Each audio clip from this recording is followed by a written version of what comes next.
Now that I'm making this video, I wanted to explain the rest of the neighborhood. So before I was on the little balcony. Sorry, it's a mess because I'm just working in all these cases. So that's why I was earlier.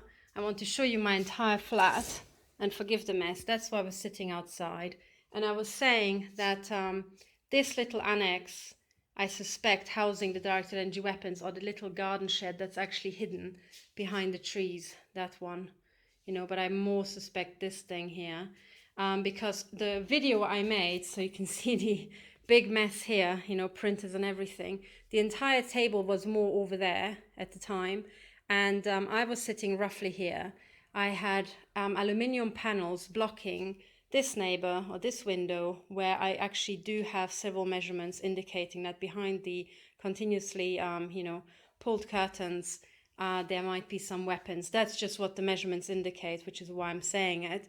And then I was sitting roughly here because the table was here. I was sitting roughly here when I was making the video that you can see, the one where there's a dent put into my shoulder. And basically the shot could have been fired through this window. It couldn't have been fired through here because there were metal panels here and all around here, okay? So it was actually shielded, and the shot seemed to be direct. So either through there, or this is a fairly thin wall, the kitchen wall, through that, and then up the hill. So the house I'm pointed out on the top of the hill at a distance could have also shot at me, but most likely all the neighbors next to me. So the one with the car wreck in his front garden, and this guy here, both of them. So the shot must have come from these properties, from this direction. Over here, I was shielded. So there are other measurements where I actually have this one here, and yet other measurements where the flat, which is closest to the street here through the trees, that's the one which seemed to be, the one targeted. Actually, I can show you now, because as you can see the window, I can walk backwards and you can see that window all the time, and I'm walking back. Sorry, my house is now half empty because I have to pull everything together, and through these gaps, including my study door here, you can see a house there, and you can see that window. And actually where my desk used to be, I used to have a direct line of sight onto that window. And the first thing I noticed is that as I was facing east, my left-hand side was being cooked. And when I looked up, I could actually see that window there, right there. So I can actually show you. It's this window here. That one. That's the that's the street side, and this house is the one that has the sundial on the side. So sundials to me in the olden days used to be totally innocuous, but these days I do know them to be cartel signaling for these satanic crime networks that have been operating as part of civil society, using very genteel civil signs to assault us. Now I'm going to open the door the window so that you don't have to look at the muck at my windows, which I didn't have time to clean. But over there is the satanic goat, okay? And when you're here, every single one of my guests, when they first walk in, their first question is, "What's it with the goat?" And that's because when you're standing, the goat looks much, much bigger because your eye immediately focuses in at a distance within a fraction of a second. So, you can see that black satanic goat there. And as I said, the very first time I set eyes on this here, we moved in and we were living here for 3/4 of a year, and there was nothing. And then I went to London to litigate against MI6. After I received a death threat before the first hearing. I was nearly killed after the first hearing with intensely painful shots to the head in the hotel room straight after the hearing. And then 3 days later, coming back from a hike, there was the first assassination attempt on me. And then we came home at night.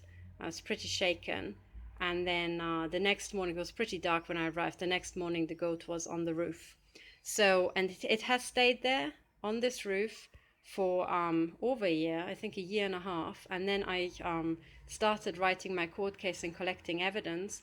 And it was in December, just last December, when I went around and I wrote down all the names of the neighbors so that I can serve them the court orders and so on and so on. And when I wrote down the names, that is exactly when this satanic goat disappeared. After that, a few months later, I started the Neighbourhood campaign. And as soon as I started the Neighbourhood campaign, the goat reappeared. One of the things you can see also on Google Maps is that this goat is at an angle, so that actually its broad side is facing right towards me. Because if it was slightly rotated, it would be so thin from its neck, you wouldn't see it. So it is roughly, I would say, at 45 degrees to the balcony. You can see that on Google Maps. You can see this thing and its shadow. And you can see it's rotated such that its biggest side is presenting itself straight at my flat. So that's this thing, and you can see it from the dining room. Okay, so you can see it from here, and then I will show you the rest. And by the way, I have to apologize because my house is a total mess. Here I've got again a big window, and that's what this thing is.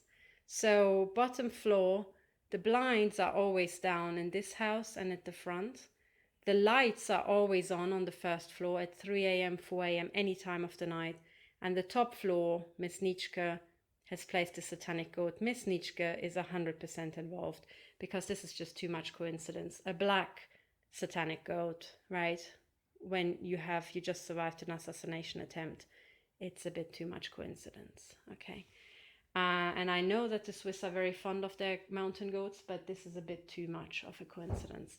So the problem is I can't really use this living room here, even though it's otherwise pretty beautiful.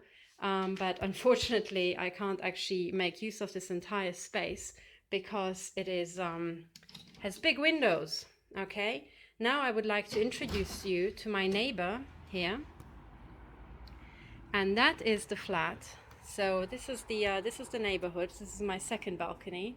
This is a beautiful, beautiful flat. You've got the Uetliberg over there. You've got Lake Zurich there, you know, and on a clear day, and especially when the trees are not, you know, in the winter, you can see the Alps, and the Alps actually go across there.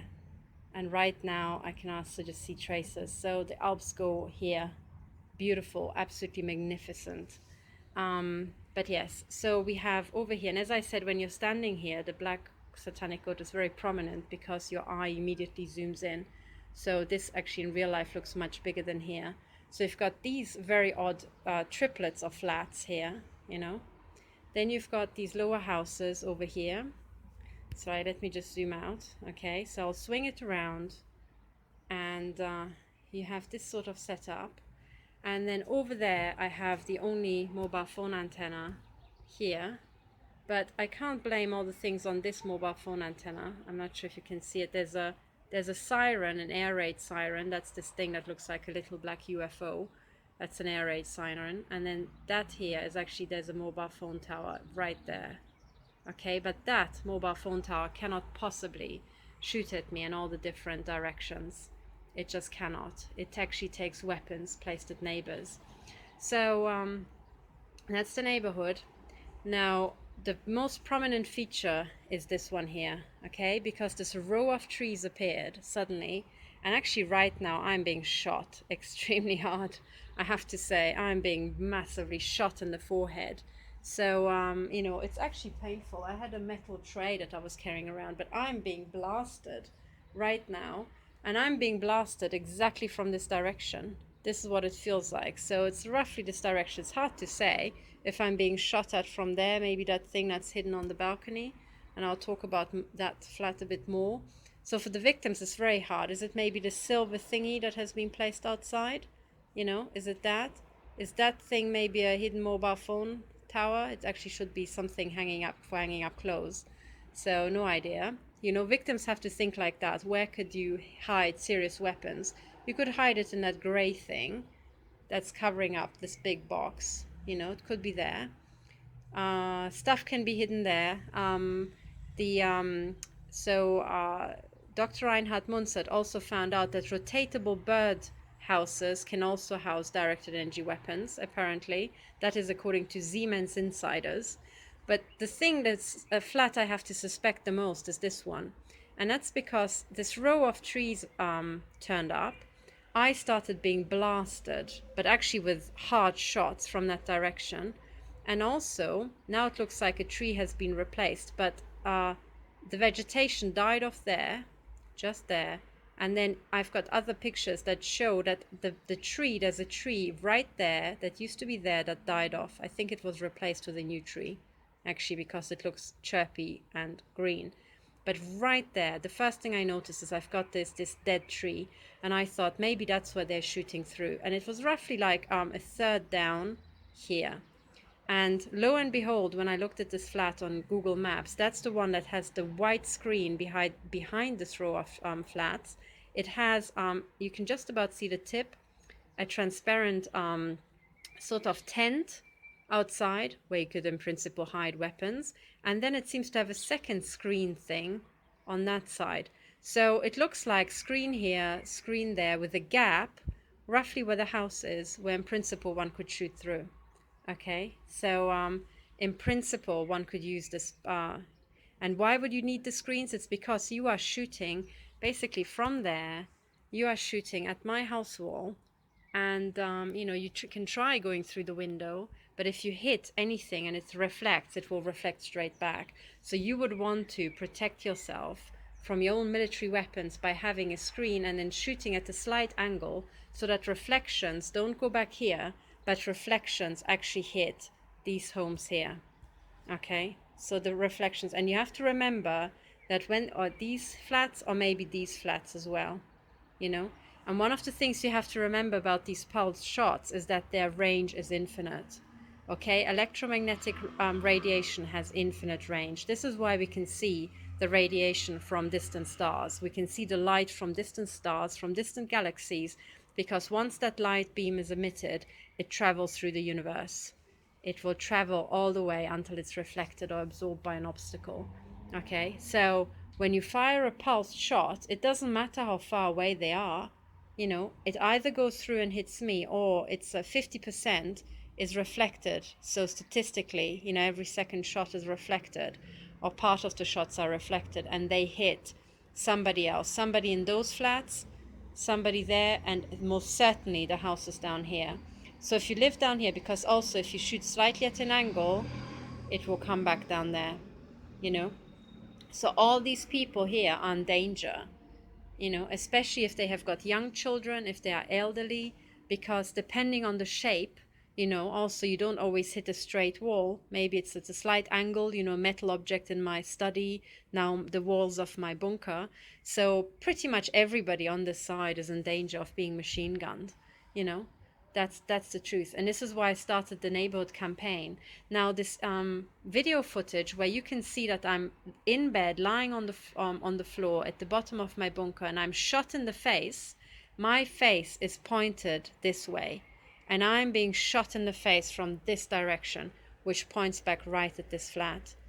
Because actually that is perfect height to shoot into my study here. So you can in principle shoot from there, right? In principle, but then when I lie down on the floor, you can see that that this row might disappear behind this flat, but the top floor, you can just about see there's the roof approaching. So you have a harder time because these windows might be blocked by the roof. They can't just hit any old place, so in principle you can hide weapons here, but if you hide weapons there, that is perfect. That is absolutely perfect. And you can also see there's a cable there and a cable there going up into the roof. Maybe it's just a watering system. It could be a watering system, or in reverse, it could be a watering system, or a weapon system camouflaged as a watering system. Both of that is possible, and apparently both of that is being developed by Siemens. So that's why I suspect that flat. I don't want to accuse anybody. I don't even know who lives there. I'm just going by my observations and by my measurements, and from where was I shot in the face. So I would assume that the setup there is just too perfect, with the screen, with the trees, with a dying tree, perfectly lined up with the shot to my face. So I suspect that place. That is what I have to conclude without knowing who is living there or what the situation is. Then of course you can be shot at from any of those windows. Again, I would only assume the top floor to be suspicious because the bottom floor is about to disappear already. So as soon as I sit down, they would have to shoot through the roof, which they can't. They can't quite shoot through that much material. It just wouldn't make sense. You would just, if you're the intelligence agencies, you would just rent a flat above, So you can be shot at from there, also from anything that's on the roof. So yes, this is my neighborhood, and this is what has been going on. So as you can see, I'm right at the boundary. So there are some really nice, houses down here. There's still some poorer blocks over here. They're poor. They actually, these flats cost pretty a lot as well. But you've got these kind of like city-like tower blocks that way, and on the other side of the house, pretty much this house is the boundary. That's where the big gardened houses start, and then it's all just up to the millionaires to the north, towards the hill. That's the millionaires quarter here. So yeah, this is where I live, and these are the situations. Now the planes flying over today, we don't have chemtrails. Today the sky seems to be clear, but usually it's chemtrailed into oblivion. Now that plane came from the airport on the other side of the hill. That's Zurich Airport, and that's where this is coming from. But otherwise, it's a beautiful, beautiful place. So if it wasn't people killing themselves and their neighbors, this would be, I could so recommend you living in Zurich, because it's beautiful. It's absolutely beautiful. So it's a shame. It's a real shame. But anyway, so this is my report, and let me sign off with a happy view towards the goat.